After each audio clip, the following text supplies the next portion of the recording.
ബോളിവുഡ് നടൻ സെയ്ഫ് അലി ഖാൻ കേസിൽ ദുരൂഹത കൂടുന്നു. ആശുപത്രിയിൽ എത്തിച്ച സമയത്തിലും മുറിവുകളുടെ എണ്ണത്തിലും പൊരുത്തക്കേടുകൾ ഉണ്ടെന്ന് പുതിയ വെളിപ്പെടുത്തൽ. അതേസമയം സിസിടിവി ദൃശ്യങ്ങളിലെ പ്രതിക്ക് അറസ്റ്റിലായ തന്റെ മകനുമായി സാദൃശ്യമില്ലെന്ന വാദവുമായി കുറ്റാരോപിതന്റെ പിതാവും രംഗത്തെത്തിയിരിക്കുകയാണ്.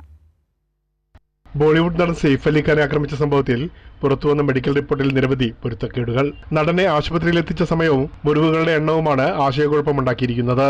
ജനുവരി 16 പുലർച്ചെ 2:30 ആക്രമണം നടക്കുന്നത്.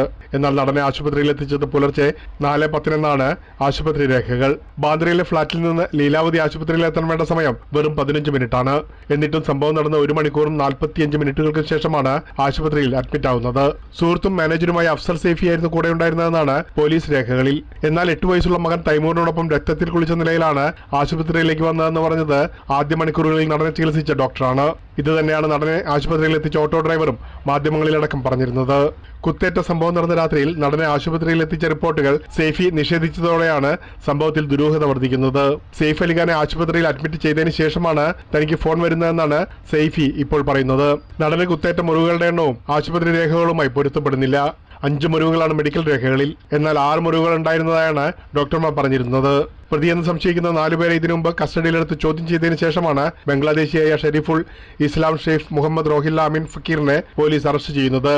പ്രതി കുറ്റം സമ്മതിച്ചതായാണ് പോലീസ് അവകാശപ്പെട്ടത്. തെളിവെടുപ്പും നടന്നു. എന്നാൽ തന്റെ മകനല്ല പ്രതിയെന്ന അവകാശവാദവുമായി ഇപ്പോഴിത് അറസ്റ്റ് ചെയ്ത ഷെരീഫുൾ ഇസ്ലാമിന്റെ പിതാവും രംഗത്തെത്തിയിരിക്കുകയാണ്. സിസിടിവി ദൃശ്യങ്ങളിൽ കാണുന്ന പ്രതി തന്റെ മകന്റെ രൂപവുമായി പൊരുത്തപ്പെടുന്നില്ലെന്നാണ് പിതാവ് പറയുന്നത്. പ്രേംലാൽ, കൈലി ന്യൂസ്, മുംബൈ.